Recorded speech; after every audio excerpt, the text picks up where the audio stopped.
Hi hello నమస్తే welcome to Telugu One. This is Diveshri. Megastar చిరంజీవితో కలిసి నటించే అవకాశం వస్తే ఎవరైనా ఎగిరి గంతేస్తారు. అలాంటి ఒక యంగ్ హీరో ఆయనతో కలిసి నటించే అవకాశం వస్తే రిజెక్ట్ చేశాడని కొన్ని రోజుల క్రితం న్యూస్ వినిపించింది. ఆ హీరో ఎవరో కాదు, స్టార్ బాయ్ సింధు జొన్నలగడ్డ. కళ్యాణ్ కృష్ణ దర్శకత్వంలో చిరంజీవి ఒక సినిమా చేయనున్నారని, అందులో సిద్ధు కూడా నటించనున్నాడని మొదటి నుంచి న్యూస్ వచ్చింది. ఆ తర్వాత ఆ ప్రాజెక్ట్ నుంచి సిద్ధు తప్పుకున్నట్లు వార్తలు వచ్చాయి. కొంతకాలానికి అసలు ప్రాజెక్టుకి సంబంధించి ఎలాంటి అప్డేట్ లేదు.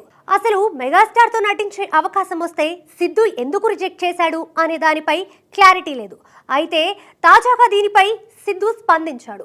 సిద్ధు నటించిన లేటెస్ట్ మూవీ టిల్లు స్క్వేర్ థియేటర్లలో వసూళ్ల వర్షం కురిపిస్తుంది. ఈ మూవీ ప్రమోషన్స్ లో భాగంగా తాజాగా ఇచ్చిన ఓ ఇంటర్వ్యూలో చిరంజీవితో నటించే అవకాశాన్ని వదులుకోవడంపై సిద్ధు ఆసక్తికర వ్యాఖ్యలు చేశాడు. చిరంజీవి గారితో కలిసి ఒక సినిమా చేయాలి, కానీ కొన్ని కారణాల వల్ల కుదరలేదు. నాకు చిరంజీవి గారు, బాలకృష్ణ గారు, వెంకటేష్ గారు, రజనీకాంత్ గారు వంటి అగ్ర తారలు అందరితో కలిసి పనిచేయాలనుంది. అలాంటి అగ్ర తారలతో కలిసి నటించే అవకాశం వస్తే అది బెస్ట్ ప్రాజెక్ట్ అవ్వాలి. నా పిల్లలకు నేను చిరంజీవి గారితో పని చేశాను అని గర్వంగా చెప్పుకోవాలి. నా జీవితంలో ఒక మైల్డ్ స్టోన్గా మిగిలిపోవాలి. దేవుడి దయ ఉంటే ఏదో ఒక రోజు నాకు ఆ అవకాశం వస్తుంది. చిరంజీవి గారి స్టార్డమ్కి తగిన కథ కుదిరి ఆయనతో కలిసి నటించే అవకాశం రావాలని కోరుకుంటున్నాను అని సిద్ధు చెప్పుకొచ్చాడు.